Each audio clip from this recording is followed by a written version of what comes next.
தாய் வீடு மே 2023. கண்ணியம் என்பது சிறந்த நடத்தை. எழுதியவர் சி. நட்குணலிங்கம். வாசிப்பவர் ஆர். சத்யபிரியா. கண்ணியம் என்பது கௌரவம், மகிமை, மேன்மை, கனம் என பொருள்படும். கண்ணியம் என்பது எல்லா மனிதர்களும் தகுதியுள்ள மரியாதையையும் மதிப்பையும் குறிக்கிறது மற்றும் மறுக்க முடியாத அளவிலான மனித தரத்தை கொண்டிருப்பவர்களுக்கு உறுதிப்படுத்தப்படுகிறது. கண்ணியம் ஒரு விஷயம் அல்லது செயலுக்கு தகுதியான மரியாதை. கடமைகளை நிறைவேற்றும் போது கண்ணியம் என்பது முறைப்படி நேர்மை மற்றும் மக்களின் மரியாதை ஆகியவற்றை குறிக்கிறது. இது ஒரு மரியாதைக்குரிய நிலை. இது கடமையை சுற்றிய ஒன்றாகும். கடமையை செய்யும் பொழுது கைக்கொள்ள வேண்டிய ஒன்று. அந்த காரியத்தில் சம்பந்தப்படாதவரையும் கருத்தில் கொண்டதாகும். கண்ணியம் என்பது அவரவர் செயற்பாடுகள், பணிகள், சமூகத்தின் மீதான பொறுப்பாண்மை என்பவற்றின் மூலம் ஒருவருக்கு கிடைக்கப்பெறுவதாகும். கௌரவம் இழந்த உங்களை உங்களால் நேசிக்கவோ மதிக்கவோ முடியுமா? சுயகௌரவம், வரட்டு கௌரவம், குடும்ப கௌரவம் என கௌரவம் விசாலமானது. அனைவருக்கும் சரியான சமனான உரிமை, வாய்ப்பு, மதிப்புமிக்க வாழ்வு இவையே சுயகௌரவம் எனப்படும். எதற்காகவோ கண்டவன் காலில் விழாமல் கம்பீரமாக நிற்பது சுயகௌரவம். வைராக்கியம் வேறு, வரட்டு கௌரவம் வேறு. வைராக்கியம் வாழ வைக்கும், வரட்டு கௌரவம் தன்னையும் தன்னை சுற்றி உள்ளவர்களையும் அழித்துவிடும். வரட்டு கௌரவம் பார்க்காது வாழ பழகிக்கொள்ள வேண்டும். மற்றவர்கள் என்னை நல்ல மாதிரி நினைக்க வேண்டும் என்பதற்காக கௌரவமாக நடிக்கக்கூடாது. ஆசி பெற வணங்க வேண்டிய திருவடிகளில் விழாமல் நிற்பது வரட்டு கௌரவம். சுயகௌரவம் தெளிவு, வரட்டு கௌரவம் போதை. சுயகௌரவம் விழிப்பு. வரட்டு கௌரவம் விழித்திருப்பது போன்ற தூக்கம். சுயகௌரவம் ஒரு மனிதரின் ஆளுமையை நிர்வகிக்கின்ற விஷயம்.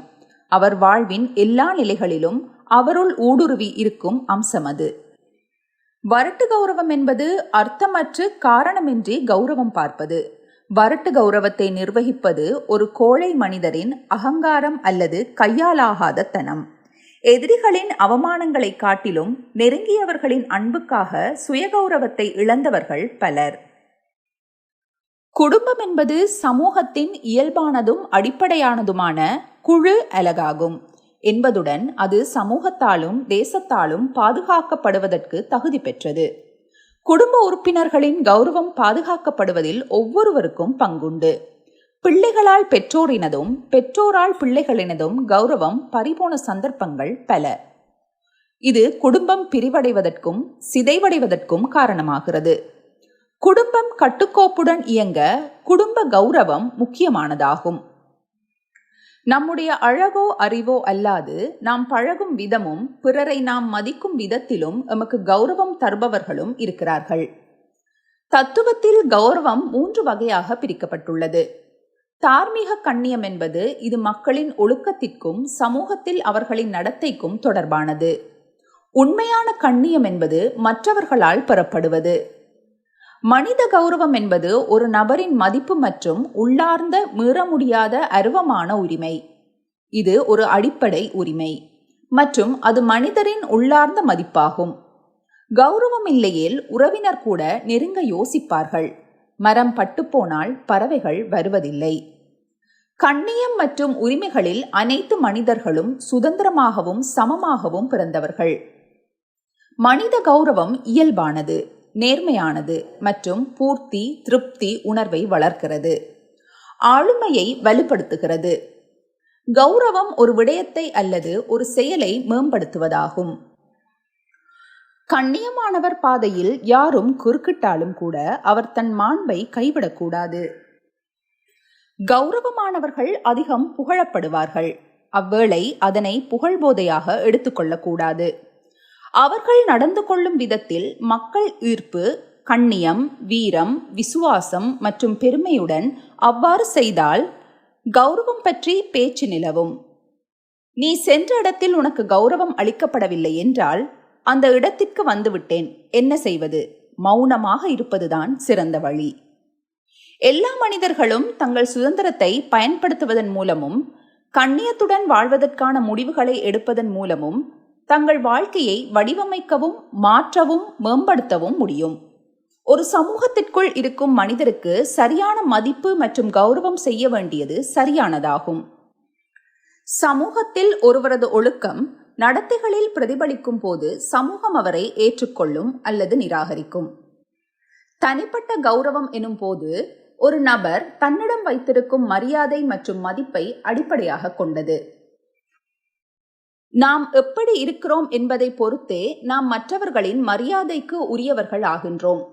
ஒவ்வொரு நபரின் வேறுபாடுகளையும் நாம் அடையாளம் கண்டு அந்த வேறுபாடுகளை பொறுத்து அந்த நபர் யார் என்பதில் பெருமிதம் கொள்ளலாம். என் கண்ணியம் சொல்லும் வரை நான் அவரை நேசித்தேன் என்கிறார் அரிஸ்டோட்டில். வெற்றியை விட கண்ணியமான தோல்விகள் உள்ளன என்கிறார் ஜார்ஜ் லூயிஸ் போர்ஜஸ். கௌரவமாக நடந்து கொள்வது என்பது லேசான காரியம் அல்ல. வார்த்தை மனநிறைவாக இருக்க வேண்டும்.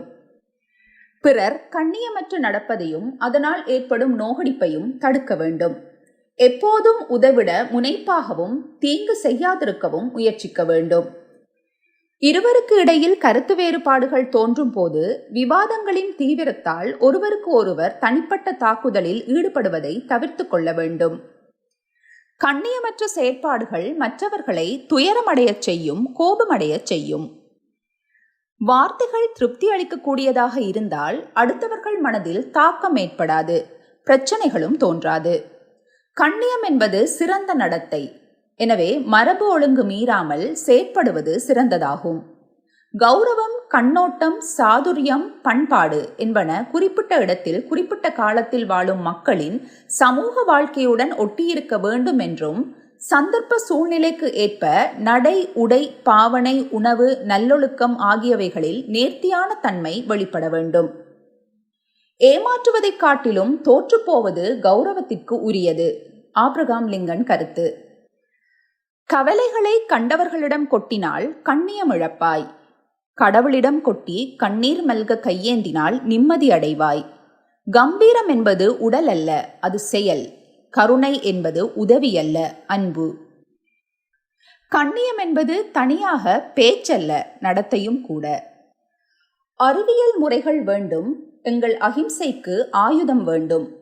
பொறியியல் துறைகள் வேண்டும், அவை பொல்லாங்கில்லாமல் வேண்டும். கருவிகள் பலவும் வேண்டும், அவை கண்ணியம் பேச வேண்டும் என்கிறார் அப்துல் கலாம். கண்ணியம் என்ற சொல்லுக்கு அர்த்தமாக வாழ வேண்டும். கெட்ட நடத்தைகள் சுயபலத்தை பறிக்கும், பிறரிடம் நம்மை அடிமையாக்கும். நேர்மை, கண்ணியம், உண்மை நமது பலம். வழித்துணையாக வருபவர் காதலராகவோ கணவன் மனைவியாகவோ இருக்க வேண்டும் என்பதில்லை. கண்ணியம் தவறாத நண்பராகவும் இருக்கலாம். தற்பெருமை எங்கு முடிகிறதோ அங்கே கண்ணியம் ஆரம்பமாகிறது. ஒரு முடிவை எடுக்கும் போது வரட்டு கௌரவத்திற்கு முதலிடம் கொடுக்கக்கூடாது. எப்போதும் நமக்காக நாம் வாழ வேண்டும். அடுத்தவர் வாழ்க்கையை பார்த்து அவ்வாறு வாழ முற்படக்கூடாது. சிக்கலில் மாட்டி நிம்மதி இழக்க நேரிடும். நம்மை விட உயர்ந்தவர்களை பார்த்து பொறாமைப்பட்டாலும், நம்மை விட தாழ்ந்தவர்களை பார்த்து வெறுப்பு, ஏளனம் காட்டாமலும், எவராக இருந்தாலும் சமமாக பாவித்து அன்பு செலுத்துவது சிறந்த பண்பு. இத்தகைய இனிய பண்பு நலன்கள் நம் மனதின் அடி ஆழத்தில் நீரூற்று போல் இருக்க வேண்டும். நம் மனதில் நாம் சேர்த்து கொண்ட போட்டி, பொறாமை, வரட்டு கௌரவம் போன்றவற்றால் அந்த ஊற்று மீறப்பட்டுவிடும். எங்கோ இருக்கும் 4 பேருக்காக எல்லா கனவுகளையும் கலைத்து எச்சத்தனமாக வாழ முற்படக்கூடாது. கௌரவத்தை குலைப்பதற்கென பலர் முயற்சிப்பார்கள். அதற்கு நாம் இடமளிக்க கூடாது. மற்றவருக்கு கௌரவம் கொடுப்பது என்பது வயதை பொறுத்ததல்ல, அவர்கள் செய்யும் செயலை பொறுத்ததே ஆகும். நம் மீதான கௌரவம் யாரும் சொல்லி வரக்கூடாது. அது நடத்தையால் தானாக கிடைக்க வேண்டும். கௌரவமான மனிதர்களுடன் சேர்ந்தால் நாமும் அவ்வாறு இருக்க வேண்டும் என்ற உணர்வு ஏற்பட்டு தேவையற்ற பண்புகளை ஒதுக்கி விடுவோம். நாம் சேரும் இடத்தை பொறுத்தே நமது தரமும் இருக்கும். கண்ணியம் என்பது சிறந்த நடத்தை. கௌரவமான நடத்தை உங்களுக்கு சான்றிதழாக உதவும். கௌரவமானவர்களை சமூகம் என்றும் நேசிக்கும். தரமான வாழ்க்கைக்கு கௌரவம் அவசியம். நன்றி.